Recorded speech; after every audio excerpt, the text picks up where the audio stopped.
Buenos días para todos y todas. Un feliz cumpleaños al seminario. La enseñanza en la ruralidad, un texto intemporal. ¿Por qué un texto intemporal? Cuando el ser humano es capaz de trascender el tiempo, verse y pensar más allá del momento en el que esté y desde un entramado de relaciones, sin importar en qué época estemos, logra hablar desde la intemporalidad. Hoy es preciso y precioso convocar a este conversatorio las diferentes formas de pensar, de ver, de opinar y expresarse frente a hechos que han marcado hitos desde la existencia misma de seres que habitan y cohabitan la ruralidad. La enseñanza, el aprendizaje y la escuela en la nominada educación colombiana. Alberto Martínez Boom provoca en su texto Verdades y Mentiras sobre la Escuela, en su primer capítulo, Población, Estado y Escuela, un escenario privilegiado para iniciar caminos del asombro, la incertidumbre y la duda. Nos muestra figuras de significados y significancias sobre los actores y guiones en la educación. Por eso invitamos en este escenario a Martínez Boom con su expresión los avatares para configurar al maestro y las normas y reglas que han ido con todas las particularidades de una época, cercándoles no solo su ejercicio y su práctica, sino también especificaciones, oposiciones, exámenes, certificaciones, triquiñuelas que lo van caracterizando como maestro. Sea entonces la oportunidad para manifestarnos desde el arte, como lo acabamos de ver, a través de una escena dramática como lo es el monólogo. Permitirnos viajar por la figura del maestro como un sujeto diferente de los otros sujetos en su evolución por su papel protagónico de empleado en escuelas pías, o sea, la educación basada en la fe para niños pobres y abandonados, a escuelas públicas donde el salario se ofrecía a capricho de funcionarios o misericordia de vecinos. Aún así, su rol era más de custodia de la moral y la civilidad. De ser figura prescindible pasa de figura prescindible precaria y mendicante, pasa a ser delegado del Estado y la policía. Esta figura secular, pública y libre en razón de ofertar su trabajo. El texto de Martínez Boom hace un recorrido por instituciones como Estado, Corona, Iglesia, Sociedad y Familia, escuela y sobre todo las circunstancias que han influenciado las transformaciones en la educación, docente que pasa de la servidumbre privada a la servidumbre pública como un verdugo asalariado, dada la transferencia que le hacen los padres a los docentes para que apliquen el castigo a sus hijos desde la escuela. Se denota al estudiante y la enseñanza como un acto vinculante de este sujeto, donde la prioridad estaba en enseñarle la doctrina, la lectura, la escritura, la aritmética, la gramática y ortografía, eso sí, sin dejar de lado la honradez, sensatez, humildad, patriotismo y demás valores que le impregnan hábitos virtuosos y prudencia.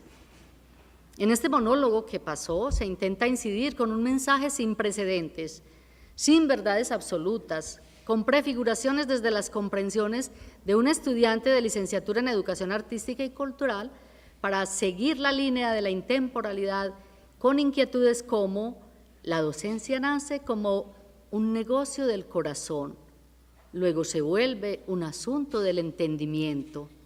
¿Será que en nuestro siglo se convierte en un asunto de supervivencia? ¿Qué pasa cuando las diferencias permiten que lo que significa no signifique? La no verdad nos permite pensar la intemporalidad. No hay tiempo, hay tiempos de las normas. ¿Dónde acontecen los sujetos? En las normas. Lo que significa, lo significado cuando se determina, cambia la significación. La ruralidad valida la no significación de la norma educativa, no es de comprensiones, solo se valida cuando no están bien hechas. La norma sirve cuando es una herramienta para yo habitar. Si es inamovible, no sirve. Nos hace parar en un vacío como aula, tablero, tecnología, planeaciones, e incertidumbres frente a la razón de educar que nos inquieta por indagar. ¿Para qué, cómo y por qué aprender? ¿Qué es escuela? ¿Qué es sistema educativo? ¿Quién es el que enseña? ¿Desde dónde? ¿Por qué? ¿A quién y en dónde? ¿Qué es educación? ¿Qué es ruralidad? ¿Qué es aprendizaje? ¿Qué es enseñanza? Más que respuestas o certezas, se disciernen textos intemporales. Cuando un maestro desempeña funciones de directivo sin serlo, ejerce rol de docente de sociales, ciencias, matemáticas, inglés y demás disciplinas del saber sin estar formado para ello. Coordina grupos desde preescolar hasta quinto o hasta noveno, sin más mediaciones que los recursos existentes al momento de llegar a las escuelas. Dimensiona las posibilidades de enseñar sin ser transmisor de información, porque las relaciones e interacciones que la ruralidad genera promueve formas de comunicación diferente y enseñar se convierte en un texto, contexto y pretexto para las indeterminables historias de vida tejidas por quienes habitan y cohabitan el territorio. Se entretejen historicidades frente a maestros rurales, aquellos que con su arraigo, dedicación y creatividad han dado sostenibilidad a propuestas educativas y alternativas ofrecidas a niños, niñas, jóvenes rurales, en ocasiones reflejadas en espacios físicos que no presentan los mejores ambientes de aprendizaje, con materiales que aún desvencijados no dejan de ser útiles para desarrollar creatividades, pero al llegar nuevas disposiciones con nuevas tendencias pedagógicas, estimulan la motivación y generan otras expectativas, tanto para quien enseña como para quien aprende. Sin importar credo, religión, política o sistemas de poder, avanzan y muestran lo que la autogestión puede lograr cuando de respetar espacios, culturas, hábitat y pobladores se trata, aún en la diversidad, la dispersión territorial y las divergencias entre comunidades. Estas intemporalidades son las que se evocan al reconocer en la gestión pública capacidades de seres humanos convertidos en dirigentes que apoyan sus gentes, sus comunidades y sus congéneres. Es posible lograrlo cuando la escuela rural le proporciona espacios, experiencias y escenarios para dignificarse como un ser en sí mismo, un ser con otro y con otros. ¿Qué son normas? ¿Quién y para quién las hacen? ¿Por qué? ¿Quién legisla? ¿Quién aplica? Desde los acuerdos de Jomtien y Dakar, los gobiernos iberoamericanos se comprometieron a trabajar muy estrechamente por la modernización del sector educativo en general y muy específicamente como meta a corto plazo para cerrar la brecha entre lo urbano y lo rural. Además de los 4 pilares pedagógicos básicos propuestos: aprender a pensar, aprender haciendo, aprender a aprender y aprender a convivir con los demás, fomentar la participación ciudadana en la gestión del Estado es uno de los principales retos del proyecto de reforma y modernización que se quiere. La participación es una condición indispensable para fortalecer el carácter democrático de un proceso de modernización estatal ligado a procesos de desarrollo social, político y económico. La política estatal requiere estar respaldada por leyes y normas que acompañen y direccionen el quehacer de las personas. Se comprueba cómo en la enseñanza rural el país refleja esta intención en la Ley 115 de 1994, Ley General de Educación, en la Ley 715 de 2001, Ley Orgánica de Competencias y Recursos, y en la implementación de sistemas de gestión de calidad para la rama ejecutiva del poder público, como las señaladas en NSGP 1000, en diferentes versiones, y el sistema de gestión de calidad en NTSG ISO 9000, todo esto alrededor de la idea de modernizar las instituciones estatales. La ruralidad infiere un proceso participativo, generador de diagnóstico en lo concerniente a las características poblacionales, lo cultural, lo ideológico, lo político, lo religioso, lo educativo y lo económico. Es evidente que las características de influencia territorial, geográfica, demográfica en lo educativo no ha tenido el suficiente peso para que la ruralidad sea identificada por su topografía. Así la norma olvida el topos y se trae una geografía para legislar desde ella. Quienes la delimitan lo hacen desde el dibujo en un mapa. Se unifican criterios legislativos en un supuesto, sin considerar que la ruralidad no tendría una sola geografía. En la geografía hay historia, en la norma hay superioridades que no son. Toda vez que se cruza la lectura de realidades donde los pobladores rurales en Colombia son atravesados por la legislación educativa, sin sopesar que la escuela pueda convertirse en un método pedagógico de vida institucional, tal como lo predijeron quienes, incursionando por el pretexto de la teoría y el contexto de comunidades, lo hicieron alguna vez con las pedagogías, los pedagogos activos, los psicólogos, los médicos y otros con quienes afloraron propuestas invisibilizadas a la hora de concebir las normas. Más allá de estos reconocimientos son las economías mundiales, las superioridades que distraen la atención del legislador en el sistema educativo, y la ruralidad sigue siendo la intemporalidad para un tipo de educación que piensa más en los costos que en educación. Y allí hay dolores históricos de límites, pero como la educación respira con oxígeno prestado, no tiene tiempo de pensarse. Se traduce en activismo social y político. En estas intemporalidades, la gramática de la norma es diferente a la de la política.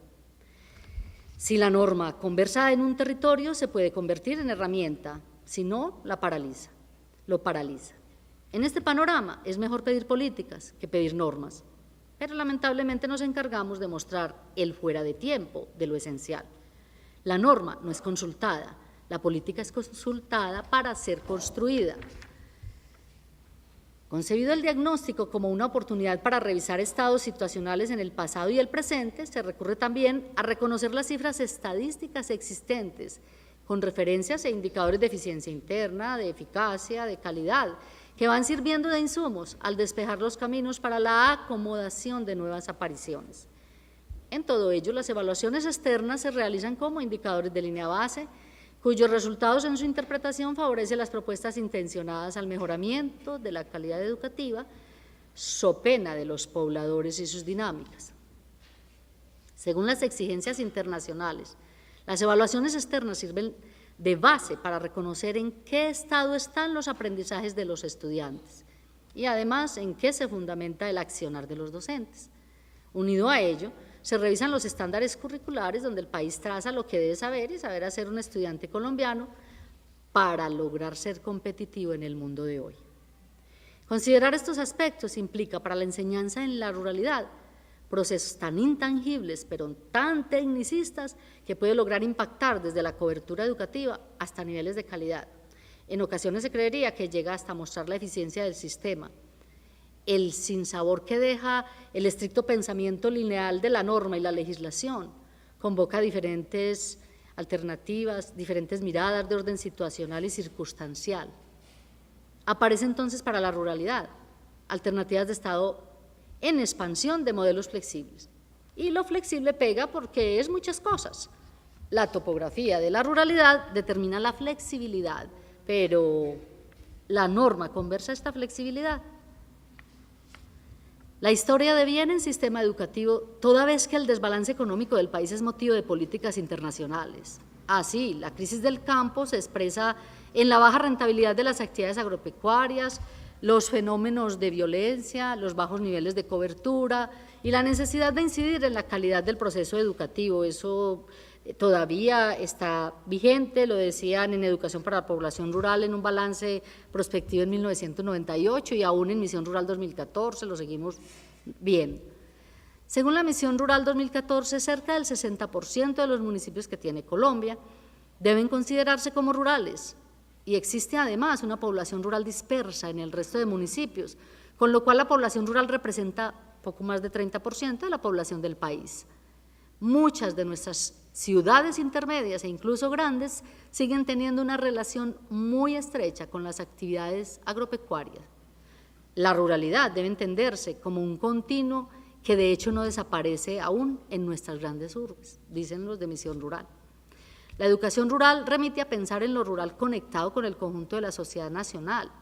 Sugiere comprensiones, interpretaciones y actuaciones del sujeto que interactúa con lo humano frente a la propuesta de una nueva institucionalidad. Pensar globalmente y actuar localmente es un principio movilizador del servicio educativo en lo rural.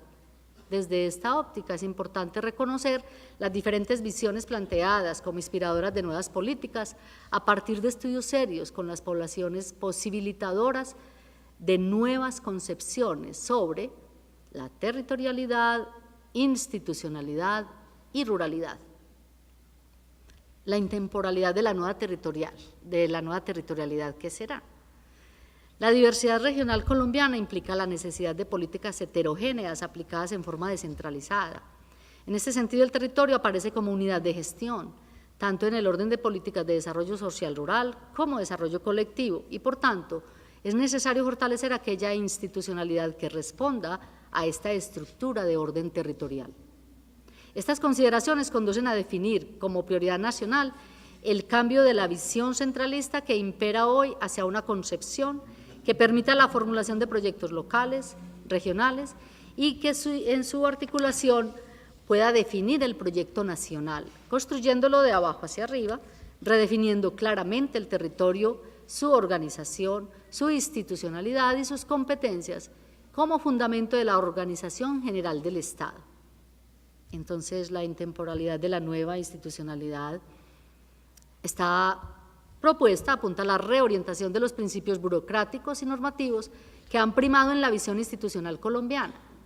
La institucionalidad, según Colombia en Transición, desde 1998, de Echeverry Perico, habla de la institucionalidad, involucra la incorporación de la racionalidad de todos los actores del sector rural en los cuales se fundamentan sus decisiones racionales para lograr construir un nuevo concepto de gestión pública y privada con base en la autonomía, los deberes y derechos y el reconocimiento y revaloración de la cultura como eje de la viabilidad de las acciones de desarrollo. Y la intemporalidad de la nueva ruralidad. Lo rural se redefine a partir de lo económico, lo cultural y lo territorial. Lo rural es una categoría del mismo orden que lo urbano en cuanto se refiere a un espacio de orden territorial que abriga un conjunto complejo de sectores económicos, comunidades, culturas y procesos políticos con especificidad y lógicas propias. El territorio permite articular en un sentido más comprensivo las relaciones entre economía, sociedad y cultura, con instituciones propias y definidas que dan cuenta de las posibilidades de los procesos de desarrollo y de sus articulaciones entre espacios rurales y urbanos y entre sectores de la economía. Es fundamental que a la luz de la nueva institucionalidad, no solo propuesta desde la Misión Rural y la Ley 115 del 94, sino además impuesta por la Ley 715 del 2001, se tome conciencia del papel del administrador y el educador como delegado institucional comprometido con la consolidación de un mejor futuro para los niños, niñas y jóvenes campesinos que accedan a un servicio educativo con calidad y pertinencia. La responsabilidad social es mucho más seria y fuerte de lo que se cree. No se trata de hacer por hacer. El redimensionamiento de la nueva institucionalidad no cubre solo las escuelas y colegios, involucra recuperación de la gobernabilidad, incorporación de la racionalidad de todos los actores del sector rural desde un nuevo concepto de gestión pública y privada. Gestión aquí referida más a la transformación de un punto A a un punto B, pero mejorado. ¿Cómo así se visiona el asunto de la pedagogía y la didáctica por asumir desde el maestro rural, considerando la realidad de las poblaciones y de sus territorios, al ofrecer metodologías, estrategias y contenidos que les permiten a los estudiantes rurales desarrollar competencias entendidas como un acto cognitivo inteligente que los acercará a la resolución de problemas sin restringir rigurosidad científica del conocimiento en relación con la ciencia, la tecnología, la sociedad y el ambiente. Hablar de educación rural en Colombia necesariamente evoca circunstancialidades relevantes frente a la figura de las economías, las dinámicas sociales, culturales y políticas que generan propuestas innovadoras como respuestas a comunidades que cada vez se sienten más vulneradas y en desigualdad de condiciones. Innovar en el campo educativo y más en la ruralidad implica asumir más allá de teorías de enseñanza, de aprendizaje, líneas de investigación que den cuenta de realidades y sus interrelaciones con respecto a la demanda de país. Así se van delineando las partituras de un sistema educativo responsable de formar sujetos competentes. La enseñanza en la ruralidad es intemporal. La pedagogía deconstruye ruralidad, en tanto el habitante rural es clave en el desarrollo. El devenir histórico de la educación rural se traduce en desigualdad toda vez que se busca equidad. Cuántas veces el estudiante pierde su capacidad de sentirse persona importante como miembro de una sociedad y el maestro, en su insistencia por la cognición, minimiza la conciencia de otros factores igualmente importantes. Entrar en el mundo del aprendizaje es incursionar por caminos de incertidumbre, asombro y angustias, donde la pedagogía permite ser la luz que atraviesa la cerradura de las puertas por las cuales se visiona un paisaje de esperanza y de claridad, para soñar, trascender y al encontrar la llave disfrutar el logro de abrir paso al saber de una manera placentera. En clave de ilusión, si currículo es igual a norma más teoría sobre realidad, los lineamientos deberían ser al maestro lo que el vademecum al médico. Es una ilusión porque en los afanes que trae el sistema, la operatividad del bello oficio de enseñar se convierte en la transferencia de las instrucciones motivadas desde el comuníquese y cúmplase. El peso de la norma educativa está supeditada por el modelo de desarrollo económico. La pedagogía se convierte en una disculpa para amortiguarlo. El niño, niña, sueña con ir al colegio, imagina lo mejor, unos buenos amigos, unos maestros de lujo, que lo comprenderán y verán crecer, ofreciéndole el apoyo que necesita para verse cada vez más alto, más superado en sus aspiraciones y proyectos de vida. El destino de la ruralidad deviene en estrategia para la paz, en tanto la norma reinicia su espiral. En la enseñanza hay texto intemporal, cuando la cronología de los hechos no sea el mayor peso de los acontecimientos educativos. Conocer los niños, las niñas y jóvenes campesinos que acceden. Conocer las temporalidades de las normas en el sistema educativo no revive el impacto de sus impactos. La normatividad colombiana se ratifica una y otra vez en el enseñante, tímidamente caracteriza al aprendiz, traza piezas que dan idea de respetarlo para, al fin de cuentas, impacta siempre sobre quien tiene en sus manos las subjetividades rurales. Para dejar abiertas estas posturas en pro de seguir creciendo en ellas, comparto ahora un texto intemporal entre ese tejido que la ruralidad nos entrega en cada entramado de la enseñanza. No es suficiente tener el protagonismo de la enseñanza cuando quien padece esta es el sujeto del aprendizaje. Voy a compartir con ustedes un pequeño diálogo sostenido con una gran maestra de sueños y realidades asesinada en el 2001. Señores, ¿qué buscan aquí? ¿Qué quieren de este niño? No era por la maestra que preguntaban. Cuestiona la maestra rural al ver dos personajes armados hasta los tuétanos, de pies a cabeza, que hacía menos de 10 minutos desde el portillo solicitaban que fuera la maestra de la escuela. ¿Crees justo, Patricia?, decía la maestra, que al no poder acercarme a ellos tan rápido como quisieron, los encontré conversando con uno de mis estudiantes, un joven de 15 años, alto, acuerpado y de tierna apariencia. Les pregunté, señores, ¿no era por mí que preguntaban?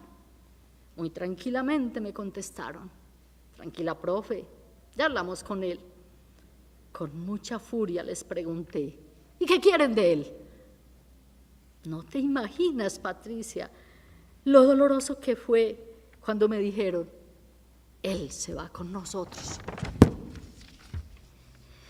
De inmediato arremetí contra el joven más alto que yo. Lo cogí del cuello, lo zarandeé y le dije, ¿cómo? Dime que no es verdad. Dime que te están obligando, porque si te están obligando, por sobre mi cadáver lo haré. La mujer que estaba allí, mujer muy alta, con cinturones de balas cruzadas al pecho, me puso la mano en el hombro y me dijo, tranquila, profe, él se quiere ir por su cuenta. De inmediato y en medio de mi ira, le chanté un cachetazo en la cara con todas las fuerzas que me daba mi pequeño cuerpo y le dije, no se meta, que eso es entre él y yo. Dime, niño, dime, ¿es verdad? ¿Tú te quieres ir o te obligan? En ese momento, el chico de 15 años, muy asustado por mi reacción, dijo muy bajo, tranquila, profe, yo soy el que me quiero ir. No te imaginas, no sabes, Patricia, lo que se derrumbó dentro de mí. Se fueron 15 años de magisterio a la borda. Sentí que de nada servía mi dedicación, mis estudios, mi trabajo con los niños durante el tiempo que llevaba. Nunca fui mamá, pero con esas palabras creo que todo mi espíritu maternal se sacudió y me sentí tan impotente, tanto, de verdad. ¿Para qué sirve ser maestra en un mundo donde de nada valía el ser humano? ¿Para qué los afanes de la academia? ¿Para qué las propuestas en la enseñanza de materias? ¿De qué vale el currículo si ni siquiera podemos ayudar a que tengan principios para que tomen decisiones?